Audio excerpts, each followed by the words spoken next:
Hello and welcome. A lot of you in the racing and breeding industry of Australia will be well familiar with the name John Vincent. John started his career at Monardo Stud in the Hunter Valley. He later on went on to serve Jim Fleming at Tyreel Stud. But what you might not know about John is his surprising answer he gave to Surin Vinyan when he was asked to inspect Rory's Jester as a stallion prospect. I'll let John tell you the story in the interview that I did with him this week. Well, John Vincent, thank you for joining me. Thank you, Steve, for asking me. Welcome, mate. A lot of people would remember you as the stud manager at Tyreel Stud, Jim Fleming's beautiful property down there on the Nepean River. But a lot of other people would not know your background. And I read through your notes, and Dr. Dawson in your early days played a big part in your early start of your career. Yeah, that's right, Steve. It goes back a long, long way, 40 odd years ago now. My dad suggested that I take a paper round. And so I did, and the paper round was about 3 to 4 kilometres away from my village, a little village called Hadstock. And I remember there was a big white house, farmhouse there, called the White House. It had 2 cart wheels outside, and on the wall outside was a brass plaque with the name of Dr. F.L.M. Dawson, MRCVS in brackets, a member of the Royal College of Veterinary Surgeons. And I used to deliver papers to him, and on Saturdays you have to go around to collect the money. It's a little different to what happens here. And in the past I'd seen up the back, and it's a farm, in these little paddocks, a lot of kids mulling around on ponies and horses. And they were dressed up in Mountie style hats, which is the scout hat of England. And I wondered what they were up to, and often stood and watched them for a while. Anyway, one particular day I asked Dr. Dawson what it was all about. And he told me they were scouts. In fact, they were mounted scouts. And it goes on to say that they are the only mounted scouts in Europe at the time. So I thought, oh, that's okay, that all sounds lovely, scouting and horses and everything. So I said, can I join? He said, no.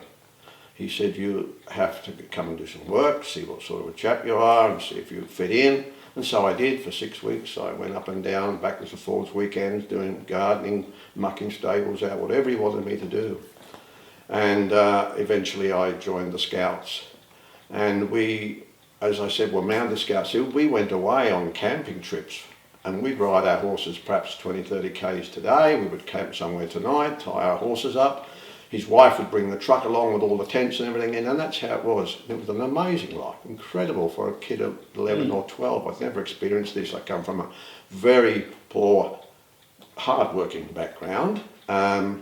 And never been able to get connected anywhere with horses or ponies, so it was a wonderful thing for me to do. So, but after a few years in the Scouts, 4 years, 5 years, I started to look a bit odd in shorts and that, and I thought, no, I've had enough of this, and I left school and went into the workforce again. My father found me my first job, which was on a chicken farm. I did 2 years with that, and then a mate of mine who was in Scouts, he said, come and work with us in the engineering firm. I went with them, and I didn't like the indoor life with welding and all what was going on. And then one day I saw an advertisement in the local paper for a stud hand position at a stud called Moynes Park Stud. And this stud was about 10 or 12 k's from where I lived, on the fringes of Newmarket. And so I rode off. You had to ride off in those days, no iPads, no faxes and things like that. And I got a letter back to say that I'd got a appointment. So Dad took me across there. I had this meeting with the manager, who also happened to be an army guy. He was Captain Robert Daubly. He was from the Household Cavalry. So that was quite good. That suited me well. So I took my reference from Dr. Dawson and gave it to him. He read it. Anyway, cut a long story short, he asked me back again to the final interview, and he gave me the gig. So I started off at this amazing stud, Moynes Park Stud. It was a mansion with a moat around it, drawbridge, thatched stables. It was upstairs, downstairs to the T. There were butlers, footmen, maids, everybody there. Chauffeurs. And Ian Fleming, the famous author, stayed there. Princess Margaret was there on one occasion. So it was one of those places. Now, I'd come out of a council house on an estate with one of 9, as I said, so it was a massive transformation for me. And they put me in a lovely flat on the end of the stables. The stables were all thatched roofs, by the way, beautiful. So I was in the flat on the end of the stables, and I was there after 4:30. Everyone went home, and then I was there till the morning on my own. But I soon adapted and fitted in there. And it was whilst I was working there, I had a great time. I was there for 3 years or more. Captain Dalby nominated me to attend a studman's course at the Equine Research Station in Newmarket, which was run by the government, and there was only 18 applicants from all over England, Ireland and Wales, so I was very fortunate to get that. He must have considered I was making an effort and everything else, and that was a very big, important part of it too, that I was able to attend that and get a certificate or a diploma for that.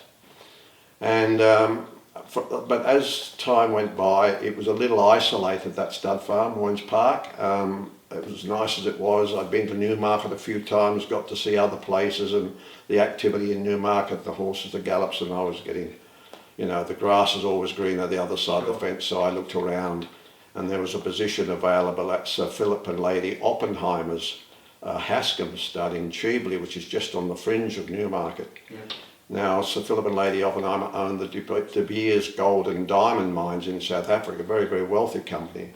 And he was an absolutely amazing man to work for. And they have bred, since I was there, amazing horses like Golden Horn, who was by Cape Cross. He was the 2015 world champion on turf. Yeah. Winks took over that mantle in 2016. He's also bred Cracksman, who is now equal world champion on turf with Winks. And he's by the mighty Frankel. Yeah. So you can imagine that sort of farm I was on. In those days, it only had it about 5 years when I was there in 1971. Yeah. But it's really footsteps in the sand. There's another horse they've bred. So it was that type of stud. Anyway, it was whilst there that we settled in, my wife and I had a mate who had emigrated to Australia because his mother had gone, and he fitted in well, and he used to ring me every Sunday night religiously and tell me all about what was going on in Australia. He lived in Canberra and telling me how good it was, and saying, you really ought to think about coming out here, young guy, you know, you've got one child now. So cut a long story short, I sort of bounced it off Diane. She wasn't terribly happy about that. We've got a baby about a year old, and her mum only lived up the road. So I gave it a bit longer and then approached it again, and we agreed that we'd probably try and see if we could be accepted.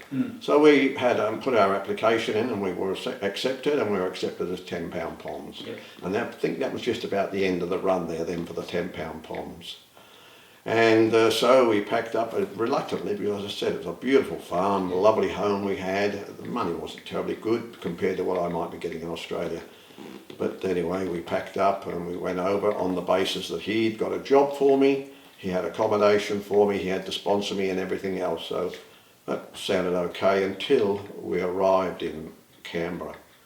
And after a couple of days, he put us up in one of his mum's flats or apartments, and when I started asking what sort of work am I going to be doing, there was no work.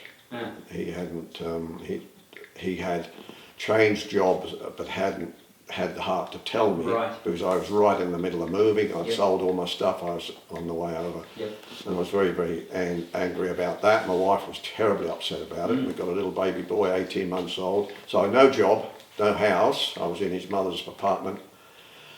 So we had words, and decided then I better look for a job. There's not much else I can do. I can't go back. No. I'm a 10 pound pom. No. Got to pay for your own fare back as well as theirs. Yeah. So Canberra doesn't have a lot of horses, Steve, trotting around, as you would probably know. So I went through the newspapers and nothing there. But I did see an advertisement for a pest control serviceman, a flick pest control. You'd a flick man. Yeah, I ended up being you'd appreciate the flick man.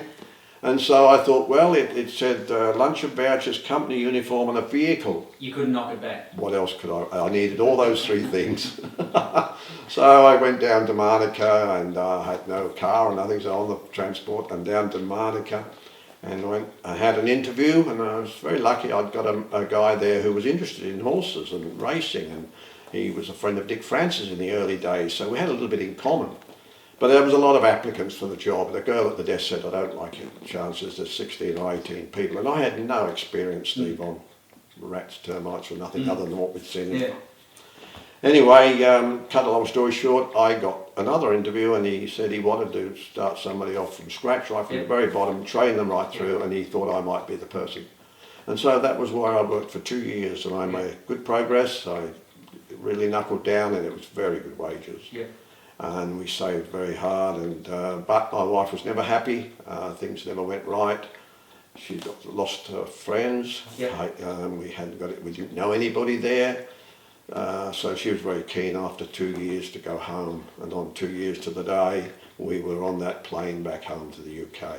So you packed up, went back to England, and that's where your life changed again. I had a friend put me an introduction to Surin Banyan, and I was to meet him at Newmarket at the horse sales. He had a position available in Australia somewhere. I didn't know much more than that. So I met him at the Newmarket sales, and he was a big man, Steve. He was 120 kilos, a rotund, big cigar. Couldn't miss him. And I saw him talking to Henry Cecil, who was one of the leading trainers in England at the time. Anyway, we had an interview, quite a short interview. He said, look, I've got a stud farm in the Hunter Valley in Australia and New South Wales. You know that area, he said, and I'm looking for someone to run it.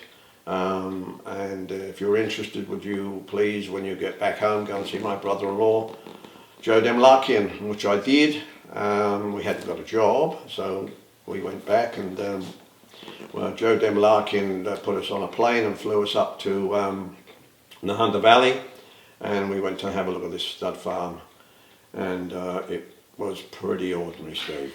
You must have been thinking to yourself, how many more shocks are left in this country, Australia? Because you described it as a rundown cattle farm. Is that about right?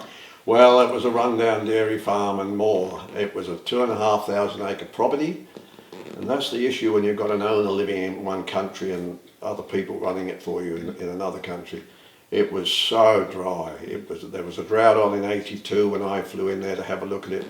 They'd only got the basic infrastructure in. They had a couple of houses, they had a serving barn and a few stables, but there was no shelter for horses, no shade. There was so much more to do, and it was so different to what I'd been used to, you know, coming out of England especially. But anyway, I said to Diane, look, we haven't got a job, why don't we give it 5 years? And I had a vision, Steve, how you do, I had a vision that perhaps if everything went okay, we could make something of it. Yep. And we did. In 5 years, we got stuck in and really worked hard. You turned it around. Yeah, I turned it around, and then I got a call from Surin to say that that there was a horse called Rory's Jester for sale down at Lindsay Park, and of course we all know Rory's Jester had won the Golden Slipper. Yep. And he asked if I would take a vet and go down to have a look at him with a view to buying him. Yep. This we did. I took Jim Roger, my vet, and we flew into Adelaide, and they met us, and they couldn't have been nicer. Colin Hayes and Betty were really nice to us, and Colin told us we could do what we wish with the horse, scope him, trot him, canter, we'll have somebody hop up on him for you if you want, and all sorts of things. So we did, and after that we retired back to Colin's house for a cup of tea and a bit of cake before we go off to get on the plane. Where your phone rang? No, actually it wasn't my phone, it was Betty's phone. And I'd made up my mind I didn't like this horse. I don't like this big, heavy, terribly heavy box head, turned out at the knees. Anyway, I'm sitting there and the phone goes, Betty answers it and she says, oh, it's Surin from France, John, and it's for you. Oh my God, what do I do now? I've made my mind up. I didn't want the horse. Although my vet could find nothing wrong with him, I hadn't even spoken to Colin about him. I was going to delay that until I got back, to Adelaide and wait to see what happens, get a chance to speak to Surin. Too late, I'm on the phone. Surin's first question, what do you think of the horse? So I thought it was Betty sitting there, Colin there, I'd better come clean and be straight down the line and honest. So I told him what I thought. I said, Surin, I don't like him at all. Why? Well, he's an enormous heavy horse, big heavy horse. He's got ordinary legs. It turns out he's got a box head, but in credit to him, he was a very, very smart racehorse and a very fast racehorse, Steve. He was the second fastest slipper winner for years and years. It's only the last few years those times have been beaten. And so we left it at that, and we went back home. It gave me a bit of time to talk to Surin again about it. And we got back to Colin Hayes and they did a deal and they took Roy's Jester at $1 million. Yes, and in those days was a fair slice of money, as it is today. But back those days, $1 million was quite a lot to pay for a horse. Oh, it was a lot of money, yes, and this is before these slipper winners started to become sires, and most slipper winners have become sires, and Rory's Jester was a very good sire. He was the leading sire of 2-year-olds in his first crop. And what we have to remember was he probably only got 48 mares in his first book of mares. Today they're covering 220 mares in their first book of mares, and yet he was the leading sire of 2-year-olds with 5 or 6 stakes winners, so he was a very good horse. He's a very good broodmare sire, and he proved me wrong, but his horses were really good to deal with.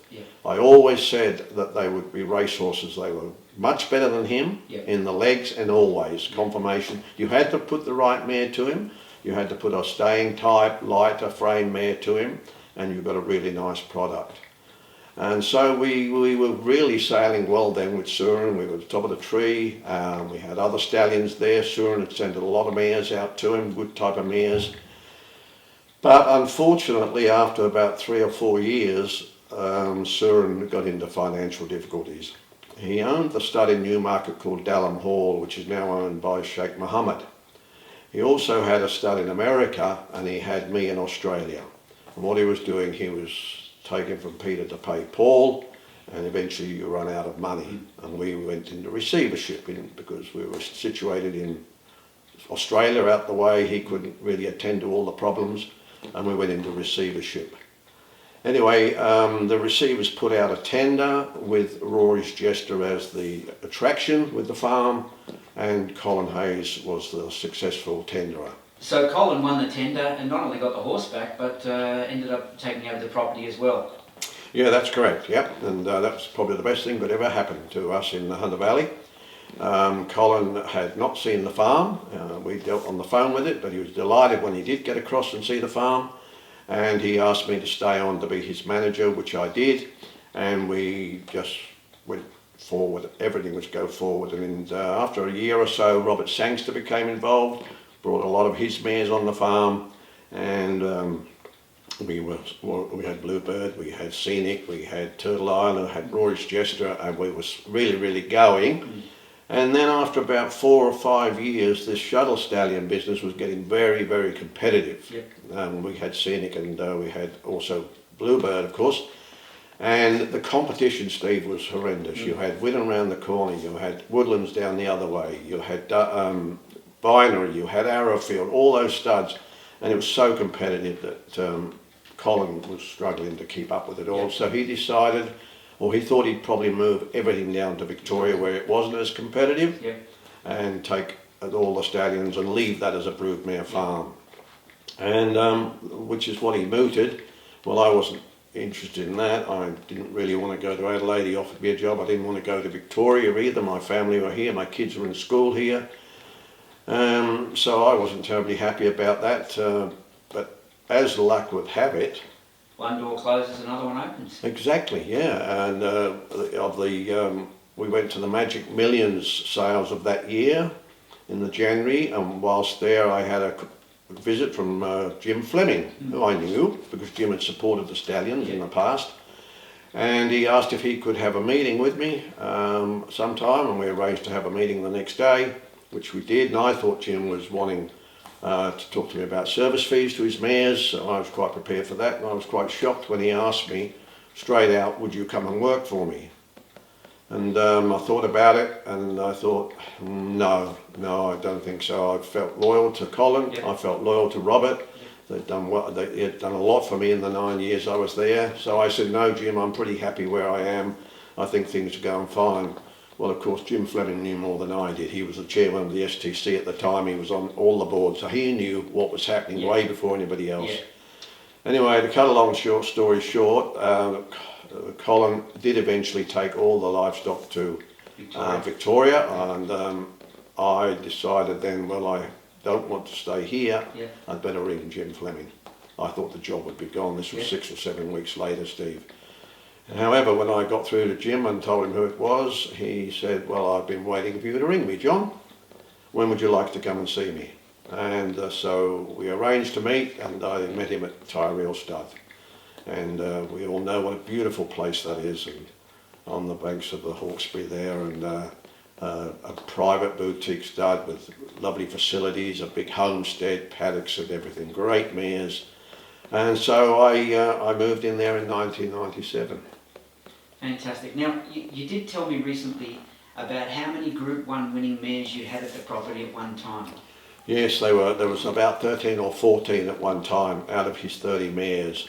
And Jim spent a lot of money on mares, and he went to the very best. They didn't always work out that way, Steve, but it's nice to have those type of mares in the paddocks. Yeah. We had an awful lot of success. In 2008, you took a draft of the yearling sales and you broke all sorts of records. Yeah, that's right. Sadly, Jim passed away in 2007, and so it was sad that Jim wasn't there for those yearlings, and I probably think they wouldn't have gone had Jim not passed away. However, we took 12 yearlings down and they grossed 11.16 million, 930,000 each. And as greedy as we are, we were desperate to get $1 million each for them, Steve. You know, it would have bred very well. 12 for 12 million. Well, you did get the top price one at 2.5 million. Yes, we did. He did get the top one at 2.5 million and 1.7 million and so on. And it was an extraordinary sale. And there's never been a sale anywhere in the world that could compare with those figures. Also, we had 3 weeks later the broodmare sale. And Milanova was part of the sales, and she made 5 million, and she went to Coolmore also. So they were extraordinary days at Tyreel. I think I was there 10 years with Jim, and I think I topped the sales 5 times and placed 2 or 3 times, and yeah, it really was wonderful days. Wonderful, wonderful record. And it's a wonderful legacy you've left Tyreel, of course, because Tyreel has changed hands now, but still goes under the same name as Tyreel Stud. So you've left a wonderful legacy and something for them to aspire to in the future. Yes, well, Linda is doing a great job with the new farm. I see where she's topped the averages already, and they've bred a couple of handy horses, and I think they're going very well, and they will do well. Yes, I hope they do well too. So you've been out of the game for about 8 years now. What has John Vincent been doing with his time since? Yeah, well, I initially retired down in Windsor, Richmond, and I got into Probus and I was in Lions anyway, and did the service club things that most people do when they're retiring. And then after 3 years, I wanted to get closer to my children, so I've moved down here to Warners Bay, and I'm in a lovely lifestyle village here, only a stone's throw from the beach and the lake, and my children are only at Maitland, which is a 40-minute drive now. And Steve, I'm still on committees. I'm on 2 or 3 committees here, look after the interests of the people in the village. And I do a lot of biking every day. I do a 22k bike ride around the lake, and yeah, life's good. I'm very busy doing speak talks as well, so I can't complain. That's wonderful, John. Thank you very much for joining us today. And I know I've had a long association with you, and it's great that I've been able to catch up with you since you've left the scene, so to speak. Thank you, Steve. It's been lovely catching up.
Right.